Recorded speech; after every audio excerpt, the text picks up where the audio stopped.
అత్యంత అధునాతనమైన మరియు వేగవంతమైన రోబోటిక్ లేజర్ విజన్ కరెక్షన్ కేవలం 6 సెకన్లలోనే. సంప్రదించండి Ramesh LASIK and laser centre.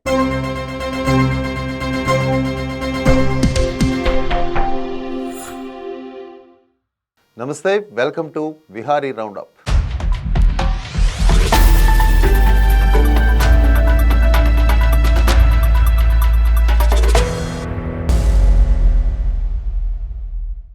ఏపీలో అసెంబ్లీ ఎన్నికలకు సిద్ధమవుతున్న వేళ చంద్రబాబుకు ఏపీ ప్రభుత్వం మరో షాక్ ఇచ్చింది. ఇప్పటికే నమోదైన ఓ కీలక కేసులో హైకోర్టు చంద్రబాబుకు ముందస్తు బెయిల్ మంజూరు చేయడాన్ని వ్యతిరేకిస్తూ సుప్రీంకోర్టును ఆశ్రయించింది. ఈ పిటిషన్ను విచారణకు స్వీకరించిన సుప్రీంకోర్టు త్వరలో విచారణ జరపబోతుంది. ఈ వ్యవహారంలో సుప్రీంకోర్టు తీర్పు ఏపీ ప్రభుత్వానికి అనుకూలంగా వస్తే మాత్రం చంద్రబాబుకు ఎన్నికల వేళ ఇబ్బందులు తప్పకపోవచ్చు. గతేడాది సెప్టెంబర్ మాసంలో Chandrababu AP skill development corporation అక్రమాల కేసులో అరెస్ట్ అయ్యి జైలుకు వెళ్లారు.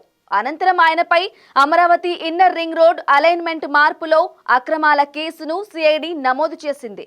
ఈ కేసులో చంద్రబాబుతో పాటు మాజీ మంత్రి నారాయణను సైతం నిందితులుగా చేర్చింది. దీనిపై సిఐడి విచారణ ప్రారంభించిన తరువాత చంద్రబాబు ముందస్తు బెయిల్ కోసం హైకోర్టును ఆశ్రయించారు. అలాగే Amaravati inner ring road alignment మార్పు కేసులో చంద్రబాబు ముందస్తు బెయిల్ పిటిషన్పై విచారణ జరిపిన హైకోర్టు తాజాగా షరతులతో కూడిన బెయిల్ మంజూరు చేసింది. దీంతో సిఐడి కార్యాలయంలో పూచీకత్తు సమర్పించి చంద్రబాబు బెయిల్ పొందారు. ఈ నేపథ్యంలో ప్రభుత్వం సుప్రీంకోర్టును ఆశ్రయించింది. చంద్రబాబుకు Amaravati inner ring road alignment మార్పు కేసులో హైకోర్టు ఇచ్చిన బెయిల్ రద్దు చేయాలని సుప్రీంకోర్టును కోరింది. తాజాగా ఏపీ హైకోర్టు చంద్రబాబుకు 3 కేసుల్లో ముందస్తు బెయిల్ మంజూరు చేసింది. ఇందులో అమరావతి ఇన్నర్ రింగ్ రోడ్డు కేసుతో పాటు మద్యం, ఇసుక కేసులు ఉన్నాయి. వీటిలో ఏ ఒక్క దానిలో అయినా చంద్రబాబుకు బెయిల్ రద్దయితే ఆయన్ను తిరిగి అదుపులోకి తీసుకుని దర్యాప్తు చేసేందుకు సిఐడి పావులు కదుపుతోంది. ఇందులో భాగంగానే ఐఆర్ఆర్ కేసులో సుప్రీంకోర్టును ఆశ్రయించినట్లు తెలుస్తోంది.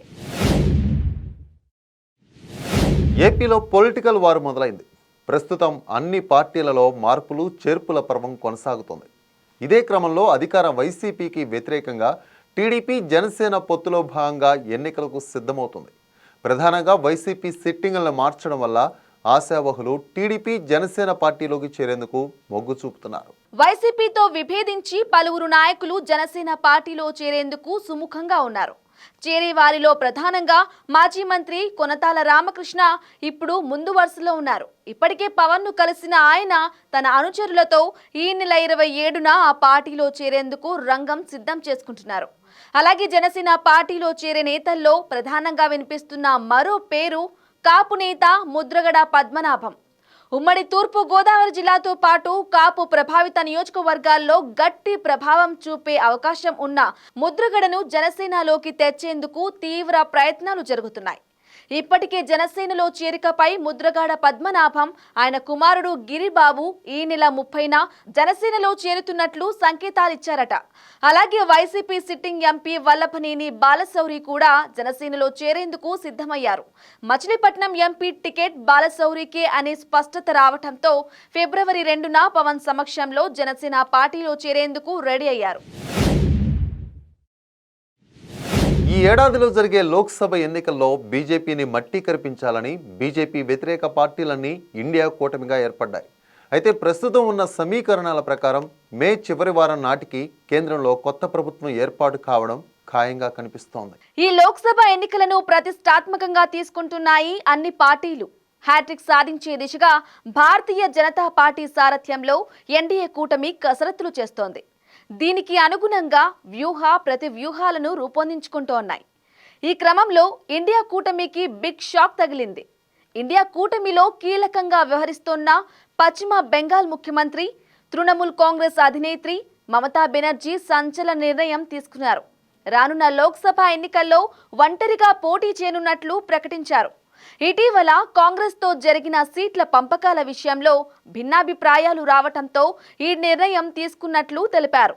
పశ్చిమ బెంగాల్లో మొత్తం 42 లోక్సభ స్థానాలు ఉండగా వాటి పంపకాలపై ఈ 2 పార్టీల మధ్య వరుసగా సమావేశాలు ఏర్పాటవుతున్నాయి. రాష్ట్రంలో ఉన్న 42 లోక్సభ స్థానాల్లో రెండింటిని మాత్రమే కాంగ్రెస్కు ఇస్తామని తృణమూల్ స్పష్టం చేయగా, కాంగ్రెస్ మాత్రం 8 నుంచి 14 స్థానాలను డిమాండ్ చేస్తోంది. దీనిపై ఈ రెండు పార్టీల మధ్య ఏకాభిప్రాయం కుదరట్లేదు. చర్చలు కొలిక్కి రావట్లేదు. దీంతో సుదీర్ఘ మంతనాల అనంతరం దీదీ కీలక నిర్ణయాన్ని తీసుకున్నారు. వచ్చే ఎన్నికల్లో ఒంటరిగా పోటీ చేస్తామని, ఇక ఎలాంటి పొత్తులు ఉండబోవని స్పష్టం చేశారు. సీట్ల పంపకాల విషయంలో తాము పెట్టిన ప్రతిపాదనలను కాంగ్రెస్ అంగీకరించట్లేదని, వారు పెట్టిన డిమాండ్లకు అంగీకరించడానికి తాము సిద్ధంగా లేమని తేల్చి చెప్పారు. ఆంధ్రప్రదేశ్ రాజకీయాల్లో రోజురోజుకు కొత్త ట్విస్టులు చోటు చేసుకుంటున్నాయి. జగన్ను ఓడించడమే లక్ష్యంగా ప్రతిపక్షాలు ఏకమవుతున్నాయి. టీడీపీ జనసేన పొత్తుతో ఎన్నికల బరిలోకి దిగుతున్నాయి. బీజేపీ కూటమిలో చేరుతుందా లేదా అనేది తేలాల్సి ఉంది. ఆంధ్రప్రదేశ్ కాంగ్రెస్ పార్టీ పగ్గాలు చేపట్టిన షర్మిల బాధ్యతలు స్వీకరిస్తూనే తన అన్న సీఎం జగన్తో పాటుగా చంద్రబాబును టార్గెట్ చేస్తోంది. కానీ ఎక్కడ పవన్ గురించి ప్రస్తావన చేయడం లేదు. అదే సమయంలో చంద్రబాబును విమర్శించిన టీడీపీ స్పందించడం లేదు. ఏపీలో కాంగ్రెస్ పట్టు సాధించే ప్రయత్నాలు ప్రారంభించింది. పీసీసీ అధ్యక్షురాలుగా షర్మిలకు బాధ్యతలు కేటాయించింది. షర్మిల పార్టీ పగ్గాలు స్వీకరించిన మరుక్షణమే ముఖ్యమంత్రి జగన్ను రాజకీయంగా టార్గెట్ చేశారు. చంద్రబాబు పైన విమర్శలు చేశారు. ఈ క్రమంలో షర్మిల విమర్శలను వైసీపీ ముఖ్య నేతలు కౌంటర్ చేశారు. సీఎం జగన్ తాజాగా ఉరవకొండ సభలో షర్మిల పేరును ప్రస్తావించకుండానే రాష్ట్రాన్ని విడదీసిన పార్టీలో చేరిన చంద్రబాబు అభిమాన సంఘాలంటూ పరోక్షంగానే కామెంట్ చేశారు. దీని ద్వారా షర్మిల ఏపీలో తనకు వ్యతిరేకంగా చంద్రబాబుకు అనుకూలంగా వ్యవహరిస్తున్నారనే అభిప్రాయం కలిగేలా వ్యాఖ్యలు చేశారనే వాదన వినిపిస్తోంది. తాజాగా విశాఖలోనూ షర్మిల మరోసారి సీఎం జగన్ చంద్రబాబును టార్గెట్ చేశారు. ఏపీలో కుమ్మక్కు రాజకీయాలు జరుగుతున్నాయని సంచలన వ్యాఖ్యలు చేశారు. కేంద్రంలో అధికారంలో ఉన్న బీజేపీతో వైసీపీ, టీడీపీ కుమ్మక్కయ్యాయని మండిపడ్డారు.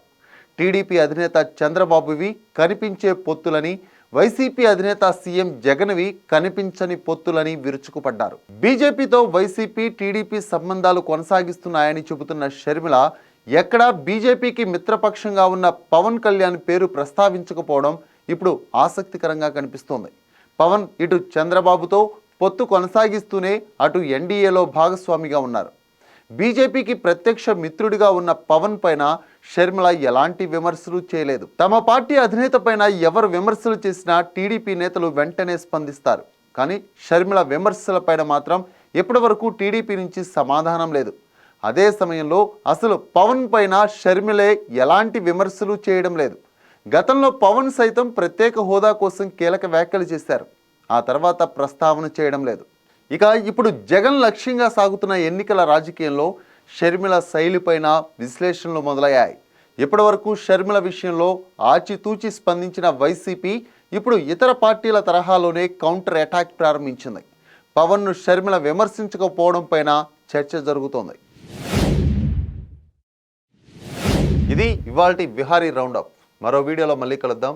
Keep watching Vihari news.